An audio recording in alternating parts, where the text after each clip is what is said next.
के साथ पुष्प वर्षा करके जनता जनार्दन स्वागत कर रही है अपने प्रिय नेता का। ज़बरदस्त लोगों का उत्साह होता है जब प्रधानमंत्री नरेंद्र मोदी का रोड शो होता है। और सबसे बड़ी बात यह है कि लगातार दक्षिण के दौरे पर प्रधानमंत्री नरेंद्र मोदी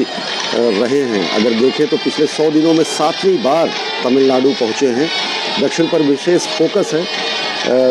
भाजपा का इस चुनावी संग्राम में। कर्नाटक को यूँ तो दक्षिण का द्वार माना जाता है, लेकिन इस सुदूर दक्षिणी राज्य तमिलनाडु में भाजपा का अपेक्षित प्रदर्शन नहीं रहा और भाजपा बेहतर प्रदर्शन करने के लिए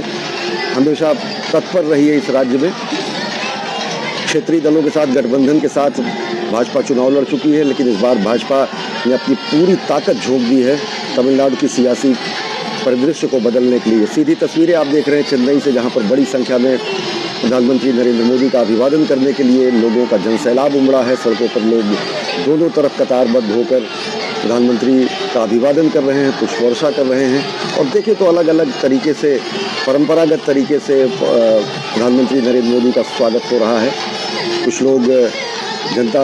भारतीय जनता पार्टी के झंडे लेकर, तो कुछ लोग पौराणिक पात्रों के रूप में अपने को सज धज कर वहाँ पर पहुँचे हैं। तो ये विशेष आकर्षण देखने को मिलता है प्रधानमंत्री नरेंद्र मोदी के रोड शो में। छोटे छोटे बच्चों को लेकर माताएं बहनें पहुँचती हैं और एक अलहदा अंदाज, एक अलग विशिष्ट आकर्षण प्रधानमंत्री के व्यक्तित्व का लोगों को खींच लेके आता है। किसी भी राजनीतिक दल से संबद्ध हो लोग, लेकिन रोड शो की जब बात होती है तो बड़ी संख्या में जनता जनार्दन पहुंचती है अपने प्रिय नेता की एक झलक देखने के लिए। परंपरागत तरीके से स्वागत किया जा रहा है, पुष्प वर्षा करके स्वागत कर रही है जनता जनार्दन। मौजूदा वहाँ के लोग, हमारे संवाददाता ऋषि कुमार हमारे साथ जुड़े हैं। ऋषि, हम देख रहे हैं तस्वीरें, लोगों का उत्साह देख रहे हैं, प्रधानमंत्री का देख रहे हैं कि किस तरीके से अभिवादन कर रहे हैं जनता जनार्दन का अपने विशिष्ट अंदाज में। पुष्प वर्षा के साथ साथ क्या कुछ, कितना लंबा ये रोड शो और क्या कुछ रोड के अपने वो हैं, मतलब जो रूट होगा वो क्या कुछ है। और हम देख रहे हैं कि उत्साह खुद बयां करते हैं इन दृश्यों में। ऋषि,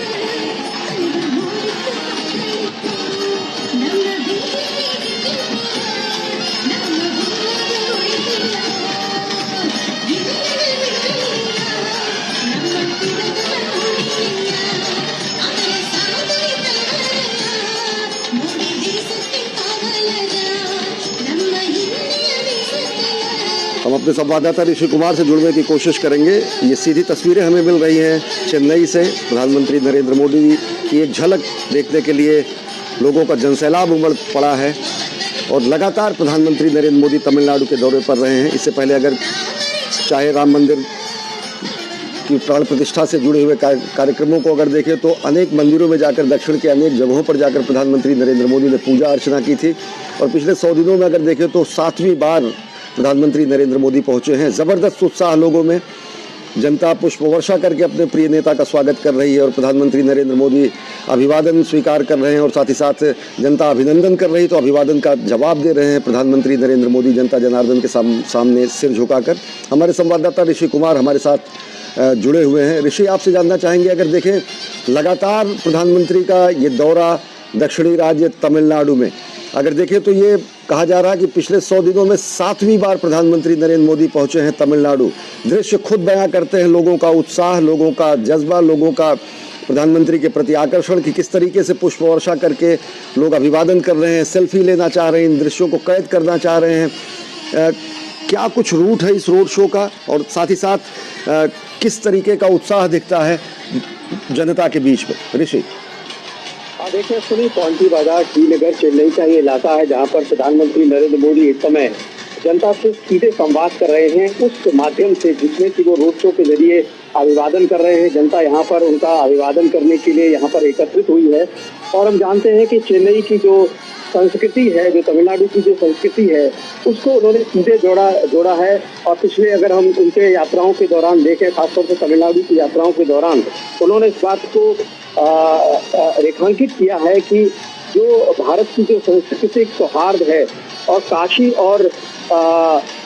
तमिल का जो संगम है, उसको यहाँ पर विस्तार करते हुए दिखाई दे रहे हैं प्रधानमंत्री नरेंद्र मोदी। और इस पूरे के पूरे रोड शो को अगर हम देखें तो यहाँ पर तमाम जो कलाकार हैं अपने गीत, संगीत और नृत्य के माध्यम से यहाँ पर उनके स्वागत में एकत्रित हुए हैं। हमने देखा है यहाँ पर स्वतः स्फूर्त ऐसे भी लोग थे कि जो यहाँ पर एकत्रित हुए और उनके अभिवादन के लिए, उनकी एक झलक पाने के लिए यहाँ पर मौजूद रहे। और इसमें हमने तमाम दिव्यांगजनों को भी देखा, वो यहाँ पर आए हुए हैं और प्रधानमंत्री की झलक पाने के लिए, उनका अभिवादन करने के लिए। और जो एक शैली है प्रधानमंत्री की कि रोड शो के माध्यम से वो सीधे संवाद करते हैं, अपनी जिसे कहते हैं बॉडी लैंग्वेज के माध्यम से वो लोगों से जुड़ते हैं। और जैसे कि हम देख पा रहे हैं कि पुष्प वर्षा के माध्यम से और तमाम जो लोग हैं उनमें एक असीम उत्साह दिखाई दे रहा है इस महीने में। जबकि प्रधानमंत्री जब भी जनता के साथ मुखातिब होते हैं तो एक दोनों के बीच में, प्रधानमंत्री और जनता के बीच में एक सामंजस्य और एक जिसे कहते हैं तारतम्य बनता हुआ भी दिखता है। यहाँ पर हमने तमाम लोगों से बात की तो उन्होंने यही बताया कि जो इस समय माहौल है और इस माहौल में वो प्रधानमंत्री को देखने के लिए और उनका उत्साहवर्धन करने के लिए यहाँ पर एकत्रित हुए। जी ऋषि, अगर देखें चुनावी मौसम चल रहा है, जिस तरीके से आपने जिक्र किया काशी तमिल संगमम का, सोमनाथ तमिल संगमम का, इन सब का आयोजन पिछले 2 वर्षों से हम देख रहे हैं, कई वर्षों से देख रहे हैं। राजनीतिक परिणाम या जनादेश, इससे इतर भी एक बात हम और यहाँ पर चर्चा करना चाहेंगे कि जो कहीं ना कहीं एक उत्तर और दक्षिण की संस्कृतियों में विलगाव की बात कही जाती थी। संस्कृति तो हमारी एक ही है, लेकिन उसको व्याख्यायित या परिभाषित करने की कोशिश की जाती थी कि 2 संस्कृतियां हैं। सच्चाई तो यह सनातन संस्कृति आद्योपांत हिमालय से लेकर धनुषकोटि तक है। तो किस तरीके से जो सामाजिक सामंजस्य या जिस तरीके से हमारी जो परंपराएं हैं, उत्तर दक्षिण की 2 परंपराओं में जो हल्की फुल्की खाई भी थी, जो चाहे वो वैचारिक हो, चाहे वो सामाजिक हो, चाहे वो परंपरागत हो, वो भी पटी है अगर आप देखें तो पिछले वर्षों में, पिछले दशक में। बिल्कुल, देखिए अगर हम इस बात को रेखांकित करें कि इस दौरान जो खासतौर से प्रधानमंत्री मोदी ने कोशिश की है और इसको हम सफल होते हुए भी देख रहे हैं कि जो जैसे कि आपने कहा कि एक कोशिश होती थी राजनीतिक स्तर पर, जबकि सांस्कृतिक और जो भारतीय स्तर पर इसको हमने कभी नहीं देखा है। अगर हमने देखा है कि भारत की सीमाओं पर अगर कोई नॉर्थ का है, अगर कोई पंजाबी है, सिख है, जट है, तो मराठी भी मैदान में रहा है। तो इस पूरे के पूरे माहौल को हमने हमेशा से देखा है। लेकिन सियासी रूप में अगर किसी ने इसको जोड़ने की कोशिश की है तो प्रधानमंत्री नरेंद्र मोदी ने कोशिश की है। और इस कोशिश में उन्होंने इस बात को जनता के सामने रखा कि हम सब एक हैं और हमारी जो सांस्कृतिक और जो राजनीतिक पहलू है अगर उसको भी देखें तो वो सब एक हैं। और इसी वजह से काशी समागम के माध्यम से जो उत्तर दक्षिण का जो मेल है उसको यहाँ पर कराया गया। एक और आपको मैं घटनाक्रम बताना चाहूँगा जिसमें कि जो तमिलनाडु का एक प्रतीक है सेंगोल, उस सेंगोल को तमिल संस्कृति के से लेकर उन्होंने पूरे जो संसद में जब उसको पहुंचाया तो वो एक ऐसा लम्हा था जिसमें हर तमिल ने इस बात को अपना गर्व महसूस किया कि उन सब चीज़ों को आज एक ऐसे माहौल में रखा जा रहा है जिसमें कोई भी अलग नहीं है, सब मिलजुल कर आगे बढ़ते हुए दिखाई देते हैं।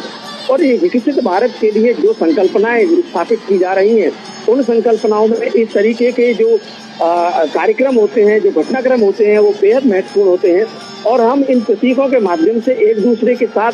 जुड़ते हैं और यही जुड़ाव को स्थापित करने के लिए आज ये रोड शो दिखाई दे रहा है। जी राजनीतिक तौर से अगर देखें ऋषि तो क्या कहेंगे कि कर्नाटक को दक्षिण का द्वार कहा जाता था। कर्नाटक में बीजेपी लगातार सरकार बनाने में भी अलग अलग अंतराल में वो कामयाब भी रही, लेकिन तमिलनाडु में वो अपेक्षित सफलता भारतीय जनता पार्टी को नहीं मिली। अब इस पूरे प्रयास को या फिर इस तरीके के रोड शो को या इस तरीके से लगातार चुनावी धारदार प्रहार को, चुनावी प्रचार को क्या आप मान के चलते ये भाजपा का दक्षिणा पथ अभियान है? देखिए सुनिए, जहाँ तक ये इस चुनाव को अगर हम देखें तो ये चुनाव इस मायने में भी जाना जाएगा कि किस तरीके से भारतीय जनता पार्टी ने एक ईमानदार प्रयास किया अपनी ताकत के दम पर चुनाव में उतरने का। अब तक हमने देखा है कि डीएमके और एआईडीएमके के साथ मिलकर ही जो राष्ट्रीय पार्टियां हैं वो यहाँ पर अपनी उपस्थिति को दर्ज कराने में जुटी रही हैं। पहले भी हमने देखा है कि भारतीय जनता पार्टी कभी डीएमके और कभी एआईडीएमके के साथ मिलकर उसने चुनाव लड़ाया, उनके चुनाव के बाद गठबंधन हुआ। लेकिन ये पहली बार है कि जब वो यहाँ की स्थानीय जो राजनीतिक दल हैं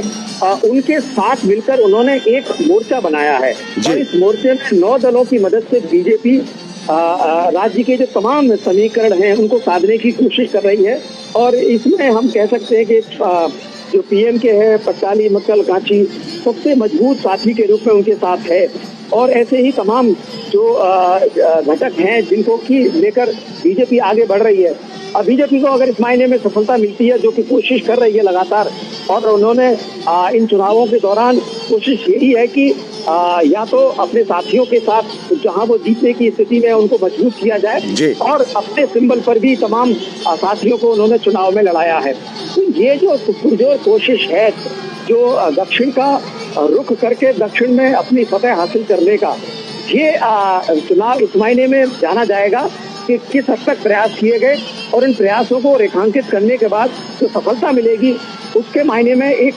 डाटा के रूप में भी ये रेखांकित हो सकता है कि जो चीजें पटक पर लाई गई थी उसमें कितनी सफलता हासिल हुई थी। जी ऋषि, आप हमारे साथ जुड़े रहे। हमारे सलाहकार संपादक विनोद मिश्र भी हमारे साथ जुड़ चुके हैं। विनोद जी, ये तस्वीरें हम देख रहे हैं, जबरदस्त उत्साह लोगों में, पुष्प वर्षा करके प्रधानमंत्री नरेंद्र मोदी का स्वागत। लोग एक सेल्फी लेने के लिए, इन क्षणों को कैद करने के लिए मोबाइल में अपने तत्पर दिख रहे हैं, उत्सुक दिख रहे हैं, आह्लादित दिख रहे हैं, और एक जबरदस्त उत्कंठा दिख रही है, चाहे वो वृद्ध हो, चाहे माताएं बहनें, बुजुर्ग, दिव्यांग। तस्वीरें बहुत कुछ कहती हैं। किन रूप में आप देखते हैं कि पिछले 100 दिनों में 7वीं बार प्रधानमंत्री की तमिलनाडु की यात्रा, कर्नाटक के बाद अब कहीं न कहीं एक दक्षिणा पथ अभियान की तरह तमिलनाडु को भी फतह करने की कोशिश, राजनीतिक रूप से इन दृश्यों को किस तरीके से परिभाषित करेंगे विनोद मिश्र? देखिए, मैं अभी सुन रहा था आपने रिपोर्टर ऋषि कुमार को, और ये मैं देख रहा हूँ जब ये दृश्य को, तो मैं कह सकता हूँ कि ये अद्भुत, अकल्पनीय,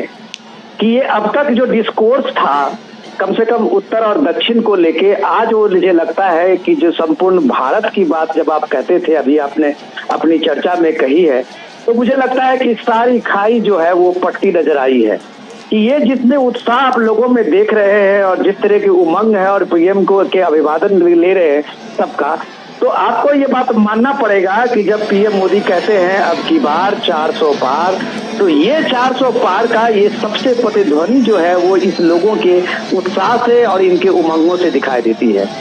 सबसे इम्पोर्टेंट चीज ये है कि जो ऋषि कुमार अभी बता रहे थे कि इस दौर में जो नैरेटिव्स थे वो नैरेटिव्स कैसे ध्वस्त हुए हैं। नैरेटिव ध्वस्त हुए, ये एक दिन का नहीं है, ये एक दिन का सुनी एक दिन में पूरा नहीं होता है। इस रोड शो में जो आप नजारा देख रहे हैं और जो प्रफुल्लित जो समाज है, वो सारे जगह के लोग किस तरह से लाइन में खड़े हैं चन्ने जैसा, इतने व्यस्तम इलाके में आप कह सकते हैं कि इतने लोगों में इतनी फुर्सत नहीं है कि लोग एक प्राइम मिनिस्टर को देखने के लिए यहाँ पे लंबे इंतजार करते और अपनी बारी का इंतजार करते प्राइम मिनिस्टर को हाथ हिलाते हुए दिखे।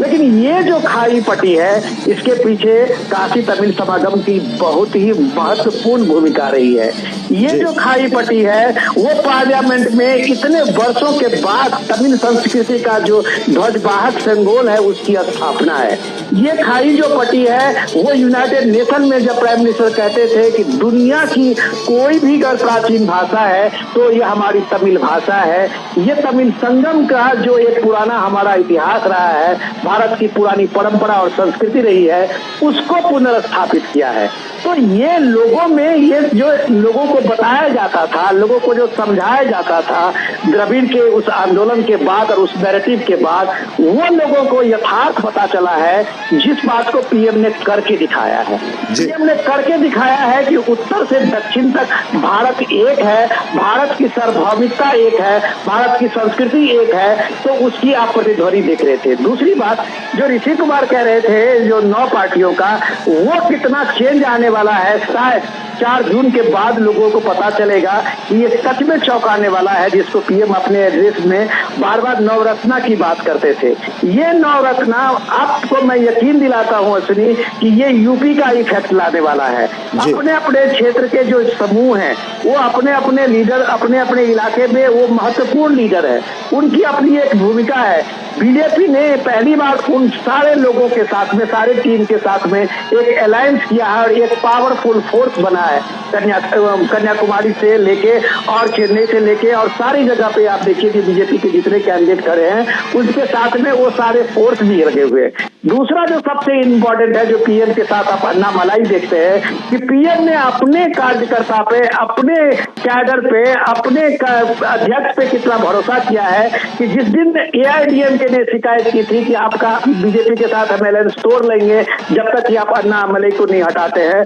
और प्राइम मिनिस्टर मोदी और बीजेपी ने उस दिन नहीं माना और अपने अन्ना मलाई को स्थापित किया। तो आज देखिए कि अन्ना मलाई इन सारे एआईडीएमके डीएमके के अगेंस्ट में एक ध्रुव बन गए हैं, एक सेंटर बन गए हैं। लोगों में एक यकीन दिलाया है जमीनी स्तर पे काम करके कि ईमानदारी से काम करके हम कर्नाटक में, हम तमिलनाडु में एक नई दिशा ले जा सकते हैं राजनीति में, और इसको ये साबित किया है। तो पीएम मोदी के साथ जो अन्ना मलाई साथ साथ खड़े हैं, तो ये उनकी भी भूमिका, आप कह सकते हैं कि एक नेतृत्व की भी भूमिका है, तो कार्यकर्ताओं की भी भूमिका है जो तमिलनाडु में इतने वर्षों से जघन, आप कह सकते हैं कि लगातार मेहनत करके पिछले 2 साल से वो डोर टू डोर पहुंच रहे हैं, और ये भीड़ आज उनके उस मेहनत का एक प्रतिफल दिखाई देता है। सुरेश, निश्चित तौर से हमारे साथ हमारे संवाददाता ऋषि कुमार भी जुड़े हुए हैं। ऋषि, आपसे जानना चाहेंगे, जिस तरीके से विनोद जी ने कहा कि एक लगातार सतत प्रयास पूरा का पूरा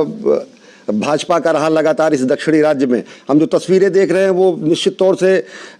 सभी राजनीतिक दलों के लिए विशिष्ट इस मायने में भी होंगी कि किस तरीके से राजनीतिक रूप से अनुर्वर धरती पर भी एक सतत मेहनत करने के बाद आज भाजपा एक अपनी जबरदस्त जनसमर्थन की फसल दिखा रही है पूरी दुनिया को, पूरे देश को, दूसरे राजनीतिक दलों को। ऋषि, आपसे जानना चाहेंगे कि अब अगर आप देखें तो किस रूप में इस चुनाव को देखते हैं? आपने कहा कि बेहद अहम होगा ये चुनाव, सामाजिक सांस्कृतिक दृष्टिकोण से तो विनोद जी ने इसे व्याख्यायित किया ही, राजनीतिक रूप से इसके बड़े प्रतिध्वनि सुनाई देंगे जो भी आएंगे, क्योंकि ये चुनाव ऐसे समय में हो रहा है जब एआईएडीएमके से भाजपा का गठबंधन नहीं है। ये चुनाव ऐसे समय में हो रहा है जब राजनीतिक शून्य के रूप में एआईएडीएमके का करिश्माई व्यक्तित्व और नेतृत्व जयललिता का तमिलनाडु की राजनीति में नहीं है। ऐसे समय में हो रहा है जब दोनों राजनीतिक दलों का जो कि स्वाभाविक एलाई के रूप में माने जाते थे एआईएडीएमके और बीजेपी, वो साथ साथ नहीं है, लेकिन तमिल मानिला कांग्रेस और पीएमके जैसे राजनीतिक दल हैं। किस रूप में देखते हैं जो वैक्यूम या फिर जो राजनीतिक कमी या फिर राजनीतिक रिप्लेसमेंट की बात आती है, चाहे वो कांग्रेस विरोधी मतों का हो, चाहे वो एआईएडीएमके के राजनीतिक रस्साकशी से उपजे मतों का हो, या फिर डीएमके विरोधी मतों का हो, उस पर कहीं ना कहीं भाजपा की नजर है। ऋषि, देखिए सुनिए, अगर हम तमिलनाडु की सियासत को देखें तो तकरीबन 57 साल से हमने देखा है कि जो राष्ट्रीय पार्टियां हैं वो यहाँ की राजनीति में या तो एआईएडीएमके या डीएमके के साथ ही सफल आगे बढ़ पाई है। इसीलिए मैं कह रहा हूँ कि ये चुनाव इस मायने में बेहद महत्वपूर्ण है कि राष्ट्रीय पार्टी के तौर पर ही नहीं, भारतीय जनता पार्टी जब प्रधानमंत्री नरेंद्र मोदी के नेतृत्व में जब भी तीसरी बार चुनावी मैदान में उतर रही है तो उन्हें पूरा कॉन्फिडेंस है कि अब हम कर्नाटक से आगे बढ़ेंगे। और कर्नाटक में जब आगे बढ़ने का संकल्प लिया गया था तो उसके लिए पूरी रणनीति बनाई गई, और उस रणनीति में उन्होंने ये पाया कि जो एआईएडीएमके का इस समय जो स्थिति है, हमने देखा था कि अन्ना और अम्मा के आसपास पूरी राजनीति तमिलनाडु की रहती थी। आज एक तरफ से शून्यता दिखाई दे रही है, वहाँ बिखराव भी है, नेतृत्व की कमी है, एक बड़ा वोट बैंक है जो कि इस समय चाहता है कि उसकी बात सुनी जाए, क्योंकि यहाँ पर हमने देखा है कि डीएमके के विरोध में अब वो उस तरीके का तीखा विरोध कहीं नहीं दिखाई देता। अगर वो दिख रहा है तो भारतीय जनता पार्टी उसको सीधे काउंटर करना चाहती है और उन लोगों की आकांक्षाओं और अपेक्षाओं को समाहित करके एक नेतृत्व देना चाहती है। इसी तरीके से हमने देखा कि विनोद मिश्र जी कह रहे थे कि निश्चित तौर से भारतीय जनता पार्टी ने जो अपने कार्यकर्ता में भरोसा दिखाया और अपने पार्टी के प्रदेश अध्यक्ष के नेतृत्व में एक तरफा फैसला लेते हुए कहा कि हमें अब किसी की जरूरत नहीं है, बल्कि हम उन लोगों के साथ जाएंगे जो हमारे नेचुरल अलाइज हो सकते हैं और जिनको हमें जरूरत है और जिन्हें हमारी जरूरत है। और ये एक नेचुरल अलाइज के तौर पर जो नवरत्नों के माध्यम से भारतीय जनता पार्टी आगे बढ़ रही है। हम कह सकते हैं कि आज INDIA का जो अलायंस है कहीं पर बिखरा है, कहीं पर जुड़ा है, कहीं मिल रहे हैं, कहीं बिखर रहे हैं, कहीं पर साथ में है, कहीं पर विरोध में है, लेकिन भारतीय जनता पार्टी ने इतनी प्रचंड सफलता के बाद, चाहे वो उत्तर प्रदेश हो या फिर तमिलनाडु हो, कहीं पर भी इस बात की कोई गुंजाइश नहीं छोड़ी है कि जो उनके नेचुरल अलाइज हो सकते हैं, जो उनके साथी हो सकते हैं, जो उनकी विचारधारा से जुड़ सकते हैं उनको कहीं भी जोड़ने में कोई कसर छोड़ी गई हो। हम उत्तर प्रदेश का जिक्र कर सकते हैं कि वहां पर उन्होंने छोटे छोटे एलाइज को तमाम सम्मान दिया और ऐसे ऐसे लोगों को तमाम जो भागीदारी दी है। सत्ता में भागीदारी का सबसे बड़ी जो संकल्पना है भारतीय जनता पार्टी ने स्थापित की है, आज उसकी सफलता का ही ये कारण ही बन रहा है। चाहे वो सामाजिक रूप से सत्ता की भागीदारी प्रदान की गई हो, राजनीतिक रूप से सत्ता की भागीदारी प्रदान की गई हो, भारतीय जनता पार्टी ने अपने सामंजस्य में उन लोगों को समाहित किया है जो उनकी विचारधारा, उनके नेतृत्व और देश के विकास और विकसित भारत की संकल्पना को आगे बढ़ाने में कारगर साबित हो सकते हैं। इसी वजह से ये मैं कह रहा हूँ कि चुनाव बेहद महत्वपूर्ण होगा और डिसाइडिंग फैक्टर बन सकता है आने वाले समय में, जिसको कि इन प्रयासों के तौर पर, प्रधानमंत्री के प्रयासों के तौर पर हम देख सकते हैं 100 दिनों के अंदर तीसरी 7वीं बार वो उनका जो यात्राएं हो रही हैं। कल भी हम देख रहे हैं कि उनका एक बड़ी जनसभा को संबोधित करेंगे। लगातार जिस तरीके से कल उनकी 2 जनसभाएं हैं तमिलनाडु में, तो लगातार वो जब जनता के साथ जुड़ रहे हैं तो इसका कहीं ना कहीं परिणाम जरूर आएगा। और इन परिणामों को जब हम कहते हैं कि हर एक इनपुट का आउटपुट होता है, प्रधानमंत्री नरेंद्र मोदी की यही खासियत है कि वो अपनी कहते हैं ना मेहनत की पराकाष्ठाओं को आगे बढ़ा देते हैं। कई बार हमें देखना पड़ता है कि भारतीय राजनीति में जो नेता हैं मेहनत करते हुए दिखाई नहीं देते हैं। अगर उन्हें किसी से सीखना है तो प्रधानमंत्री नरेंद्र मोदी से सीखें कि किस तरीके से जहाँ पर शून्यता है वहाँ पर वो शिखर में उसको कन्वर्ट करते हैं। ये तमाम चीजें हैं जो सियासी तौर पर प्रधानमंत्री नरेंद्र मोदी को एक ऐसे नेता के रूप में स्थापित करती है आजादी के बाद, जो हर चीज को जिम्मेदारी से लेता है और हर चीज की जिम्मेदारी को आगे बढ़ाते हुए जनता के साथ संवाद करता है। तो ऐसे नेतृत्व में जब जनता का भरोसा बढ़ता है तो उसके परिणाम बहुत सकारात्मक होते हैं। और ये परिणाम हमने त्रिपुरा में देखे हैं। सुनिए, अगर कोई भरोसा नहीं कर सकता था कि वहाँ पर त्रिपुरा में भारतीय जनता पार्टी इतने प्रचंड बहुमत से वहाँ पर सरकार बनाएगी, तो ये जो तमाम कायाकल्प हुआ है, इसमें जो रणनीति है, जो सामंजस्य है, सहभागिता है, साझेदारी है, ये बेहद महत्वपूर्ण है। क्योंकि जब तक हम सहभागिता और साझेदारी को विस्तार नहीं देते हैं, राजनीतिक विस्तार देना बड़ा मुश्किल होता है। सुनिए, इस तरह हम तमाम दृश्यों को देख रहे हैं जिसमें जनता में तमाम उत्साह है और लोग नारे लगा रहे हैं, पुष्प वर्षा कर रहे हैं और प्रधानमंत्री जिस तरीके से उनका अभिवादन ले रहे हैं, निश्चित तौर से आज वो एक विशेष तरीके की ऊर्जा लेकर यहाँ से जाएंगे। शायद भारतीय जनता पार्टी की भी वो चुनावों में काफी कारगर साबित। ऋषि, इसी में एक चीज और जोड़ना चाहेंगे, इस तरीके की जो दृश्य हम देख रहे हैं, इस तरीके की दीवानगी हमने नेताओं के प्रति दक्षिण में देखी है, वह माफ करिएगा अभिनेताओं के प्रति दक्षिण में देखी है। पूरी की पूरी दक्षिण की राजनीति अभिनेताओं से भरी पड़ी रही है। किसी नेता को इस तरीके का विरला दृश्य है कि इस तरीके से जनता जनार्दन का जबरदस्त उत्साह मिलता दिखाओ।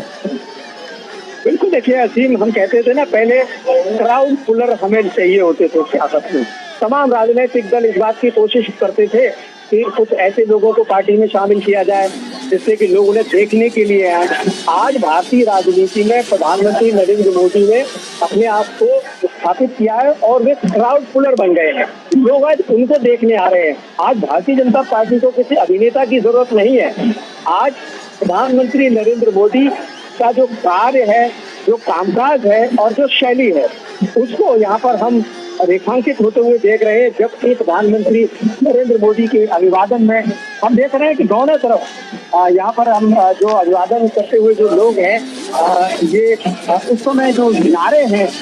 मोदी के नारे वो लगाते हुए लोग यहाँ पर दिख रहे हैं। और अभिवादन के साथ साथ जो एक सामंजस्य दिख रहा है, जो नेता और जनता के बीच में जो कनेक्ट है, वो यहाँ पर दिख रहा है। और राजनीतिक रूप से हम देखें तो प्रधानमंत्री मोदी इस बात को कभी नहीं भूलते हैं तो अपना जो चुनाव का जो सिंबल है वो दिखाया जाए। उनके हाथ में सिंबल है और इस सिंबल को जनता भी लिए हुए है और नेता भी लिए हुए हैं। यही ताकत है प्रधानमंत्री मोदी के रोड से। जी ऋषि, आप हमारे साथ बने रहे। हमारे साथ विनोद मिश्र भी जुड़े हुए हैं। विनोद जी, तस्वीरें किसी राजनीतिक दल की नींद उड़ा देने के लिए पर्याप्त है, विपक्षी राजनीतिक दलों की, क्योंकि जिस तरीके से दक्षिण की राजनीति कहीं ना कहीं क्षेत्रीय छत्रपों और क्षेत्रीय दलों पर ही समाहित थी। राष्ट्रीय स्तर के जो राजनीतिक दल थे उनकी वहां पर उतनी पैठ नहीं थी, पहली बार दिख रहा है। हल्का सा हम जिक्र ये करेंगे कि केवल ये राजनीतिक यात्रा के ही रूप में न देखा जाए। प्रधानमंत्री नरेंद्र मोदी का जो, चाहे वो साउथ का कनेक्ट हो, चाहे वो श्रीनगर के जम्मू कश्मीर का कनेक्ट हो, याद दिलाना चाहेंगे 1991-92 में जब एकता यात्रा हुई थी, डॉक्टर मुरली मनोहर जोशी की उस यात्रा के संयोजक के रूप में प्रधानमंत्री नरेंद्र मोदी ने तमिलनाडु कन्याकुमारी से श्रीनगर की पूरी यात्रा की। ये पूरा 30, 33, 34 वर्षों का जो पूरा का पूरा तप और तपस्या है वो कहीं ना कहीं भी एक बार फलीभूत होती दिखती है तब, जबकि अब राजनीतिक रूप से उसके लाभ भी लिए जाने की स्थितियां बन रही हैं। विनोद जी, नहीं, मैं सुन रहा था, आप अभी ऋषि जी से पूछ रहे थे, मुझे बहुत शानदार ये सवाल लगा था कि तमिलनाडु में जो लोगों की ये ललक है और जो लोगों में जो उत्साह है, उमंग है सड़क पे चलते हुए, अभी प्राइम मिनिस्टर का लगभग ये काफिला कम से कम मुझे लगता है 3 से 4 किलोमीटर का ये चल चुका होगा काफिला, लेकिन आज तक तमिलनाडु में ये भीड़ जो है, जो चीयर्स है, वो अभी तक फिल्मी सितारों को और फिल्म से जुड़े हुए लोगों को ही मिलता था। ये बात हमने देखी है राजनीति में, आपने भी देखी होगी, चाहे वो AIADMK का जयललिता हो या अन्ना दुबे का आप देख लीजिए, करुणानिधि का देख लीजिए, सारे लोग फिल्म के बैकग्राउंड से आते थे और सब लोग उनको जानते थे। जब ये स्क्रीन पे पॉपुलर हुए हैं, अपने अपने किरदार में पॉपुलर हुए हैं, तो जनता ने उनको सर आंखों पे बिठाया और उनको एक मान लिया कि ये हमारे हीरो हैं। लेकिन राजनीतिक शख्सियत के रूप में आज अगर ये देश देख रहा है उस तमिलनाडु के चेन्नई से, अगर वो देश देख रहा है कि एक नेता के लिए भी लोगों में ये जिज्ञासा है, एक नेता के लिए भी लोगों में वो भावना है जो उसको चीयर्स करने के लिए अपने घरों से बाहर निकल के घंटों का इंतजार कर रहे हैं, तो आप मान सकते हैं कि डिस्कोर्स पीएम मोदी ने तो बदला है।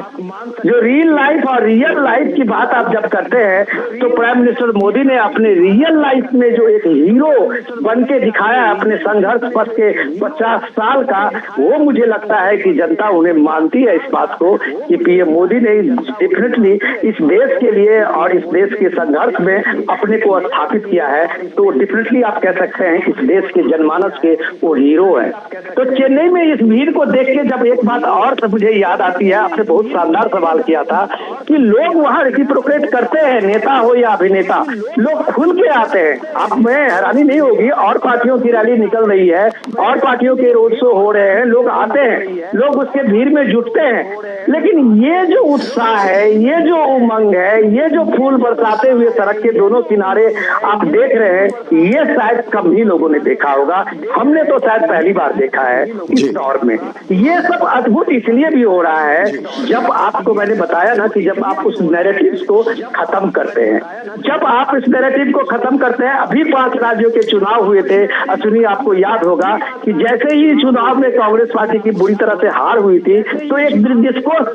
तमिलनाडु से शुरू हुआ कि मोदी सिर्फ उत्तर भारत की पार्टी, ये बीजेपी रह गई है, दक्षिण में इनका कोई सरोकार नहीं है। लेकिन पीएम मोदी ने इस रोड शो में उन सारी चीजों को झूठ का करार दिया है, और ये झूठा करार देने से वो कनेक्शन कैसे जोड़ा है आपको बेहतर याद होगा कि रामलला प्राण प्रतिष्ठा का जो समारोह था और पीएम ने जिस समय में 11 दिनों का वो संकल्प लिया था, तो उसकी शुरुआत उन्होंने कन्याकुमारी से की थी। तो रामलला विराजमान अयोध्या में आ रहे थे, मंदिर उनकी प्राण प्रतिष्ठा की अयोध्या में हो रही थी, लेकिन संकल्प की शुरुआत तो कन्याकुमारी से हो रही थी। ये कनेक्शन जो भारत का है उस समय में लोग नहीं समझे थे, लेकिन आज ये देश देख रहा है कि वो कनेक्शन क्या होता है। तो इस तरह की चीजें जब हम लोग इस बात की चर्चा कर रहे थे, ऋषि ने बहुत शानदार तरीके से उसको रखा पॉलिटिकल डेवलपमेंट को, तो ये बात माननी पड़ेगी कि ये एक दिन में नहीं होता है, ये एक दिन की कुछ यात्रा से नहीं बात बनती है, ये सतत प्रयास होता है लोगों के बीच जाने का। और विनोद जी, मैंने जिक्र किया कि 1991-92 की एकता यात्रा की भी, जिसकी शुरुआत डॉक्टर मुरली मनोहर जोशी के साथ हुई और समापन श्रीनगर हुआ। डॉक्टर मुरली मनोहर जोशी और मैं कह रहा हूँ कि इस बार पीएम ने कन्याकुमारी से शुरू की थी, तो आप हमें इस बात को यकीन मानना पड़ेगा कि पीएम का जो प्लान है और पीएम जिस प्लान को लेके आगे बढ़ते हैं, ये बाद में लोगों को पता चलता है और लोग बताते हैं, चौंकते हैं कि ऐसा कैसे हो गया। लेकिन इसकी पृष्ठभूमि बहुत लंबे गहन चिंतन और उसकी प्रक्रिया से गुजरती है। और उसके बाद जब पीएम एक रोड शो लेके आते हैं और जब ये नजारा हम देखते हैं तो लोग सच में चौंक जाते हैं। ये क्या तमिलनाडु में, क्या चेन्नई में इस तरह के रोड प्रदर्शन और इस तरह के लोगों की स्वीकृति, ये शायद हम कह सकते हैं कि ये आप इससे पहले कभी हुआ और शायद होगा कि होगा नहीं होगा ये बता तो नहीं, लेकिन लोगों ने ये बात बता दिया कि मोदी है तो मुमकिन है। जी विनोद जी, आप हमारे साथ जुड़े रहे। ऋषि कुमार जी हमारे साथ हैं। विनोद जी, ऋषि आप लंबे समय से तमिलनाडु में हैं, बहुत करीबी आप राजनीतिक विश्लेषण सभी राज्यों के अंदर, इससे पहले के कई चुनावों को भी आप दक्षिणी राज्यों में आपने कवर किया है। इससे पहले के कई चुनावों को भी आप राजनीतिक पंडित या फिर भाजपा की अपनी उम्मीद वो ये कह रही है कि कर्नाटक जैसा ही नया इतिहास, कर्नाटक जैसा ही एक गढ़ कहीं तब्दील हो सकता है तमिलनाडु भाजपा के लिए। किस रूप में जमीनी हकीकत वहां पर दिखती है ये माना जा रहा है कि जिस तरीके से आक्रामक प्रचार शैली हो, चाहे उनके आक्रामक प्रदेश अध्यक्ष हो, एक नया आकर्षण कहीं न कहीं और साथ ही साथ नया जो राजनीतिक वैक्यूम में निर्वात है उसका भी स्थान ग्रहण करने की कोशिश में है, उसका भी स्थान ग्रहण करने की कोशिश में है। बिल्कुल देखिए, असली ये बेहद महत्वपूर्ण है क्योंकि जब राजनीतिक फलक पर जब सियासत को आगे बढ़ते हुए हम देखते हैं तो उसमें सबसे महत्वपूर्ण बात ये होती है कि किन मुद्दों के साथ आप आगे बढ़ रहे हैं, किस रणनीति के साथ आगे बढ़ रहे हैं और उन मुद्दों और रणनीति में जो संभावनाएं हैं क्या वो वास्तव में है।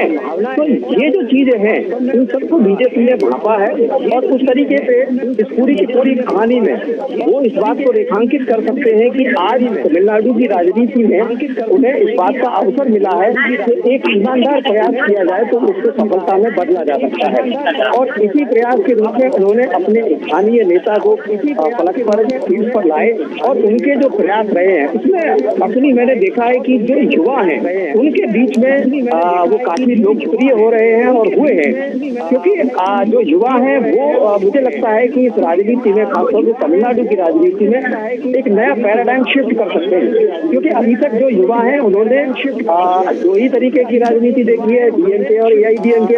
हालांकि जो द्रविड़ आंदोलन है उसने तमिलनाडु की राजनीति को बहुत ज्यादा गहरा किया था, लेकिन उसी आंदोलन से आगे बढ़कर आज तमिल और काशी संगम को एक सांस्कृतिक पहचान के रूप में आगे बढ़ाते हुए बीजेपी दिख रही है। ये एक सियासी मायनों में ही नहीं बल्कि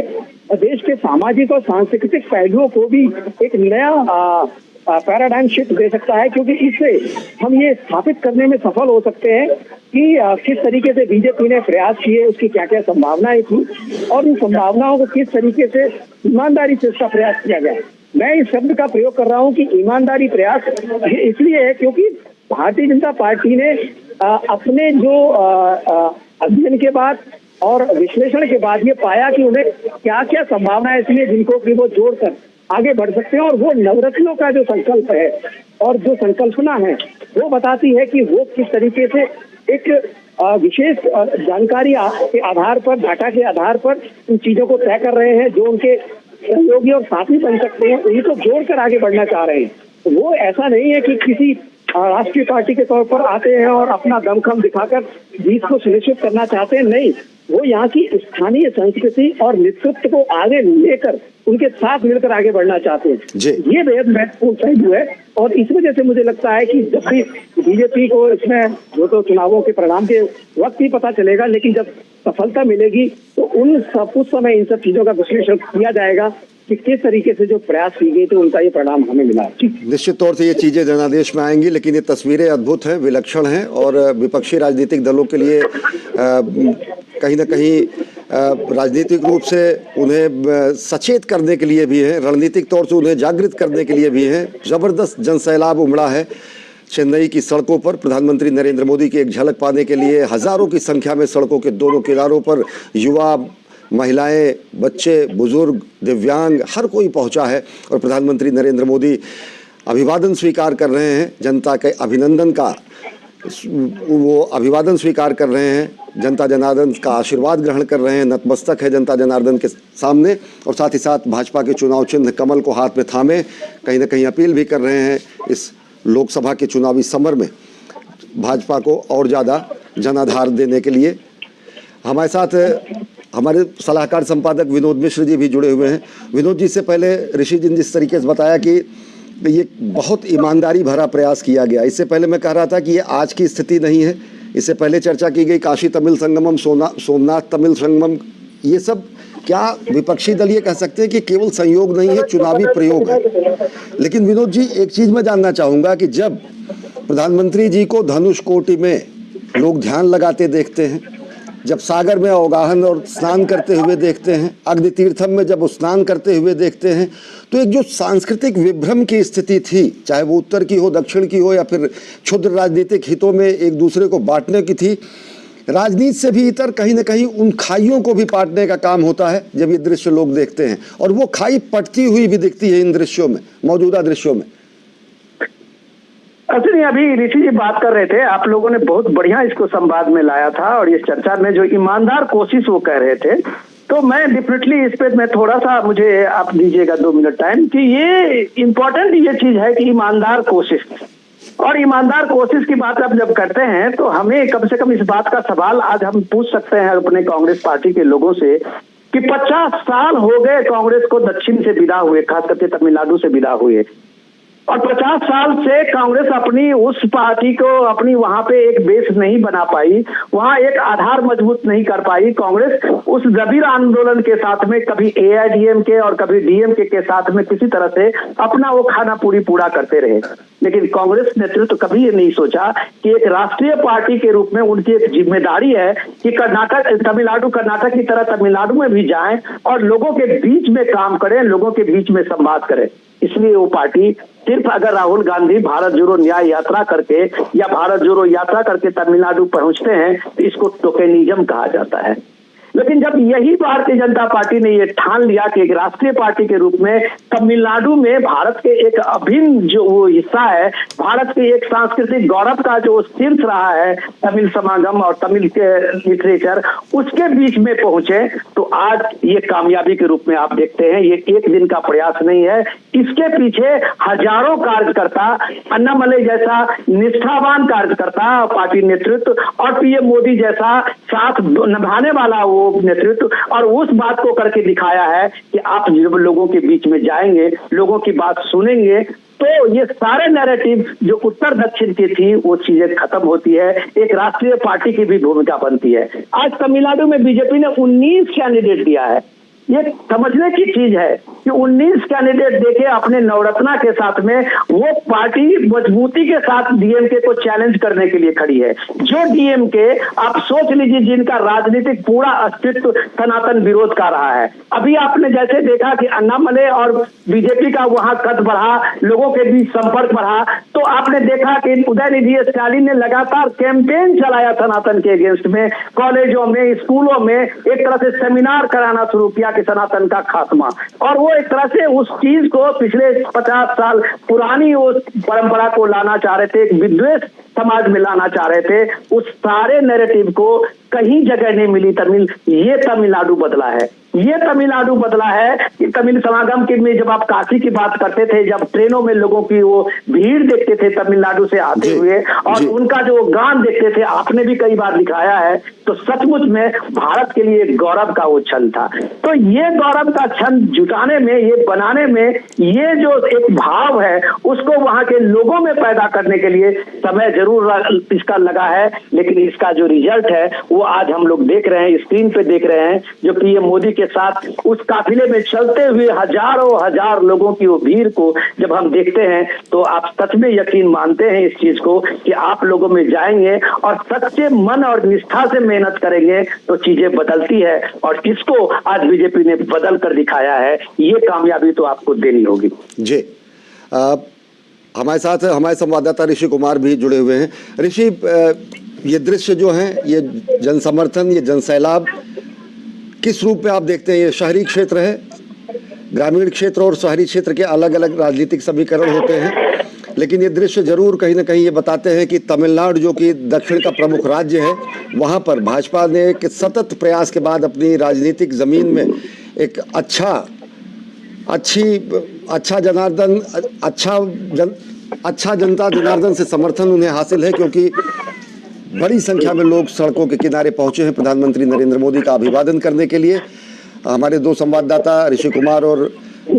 विनोद मिश्रा हमारे साथ जुड़े हुए थे, हम उनको शुक्रिया कहेंगे और निश्चित तौर से हम ये कहेंगे कि ये तस्वीरें कहीं ना कहीं भाजपा को आह्लादित करने के लिए पर्याप्त हैं, क्योंकि बड़ी संख्या में, हजारों की संख्या में जनता जनार्दन पहुंची है प्रधानमंत्री नरेंद्र मोदी का अभिवादन करने के लिए। और उसी तरीके से प्रधानमंत्री नरेंद्र मोदी भाजपा का चुनाव चिन्ह हाथ में लिए हुए लोगों के सामने नतमस्तक होकर चुनावी संदेश भी दे रहे हैं, साथ ही साथ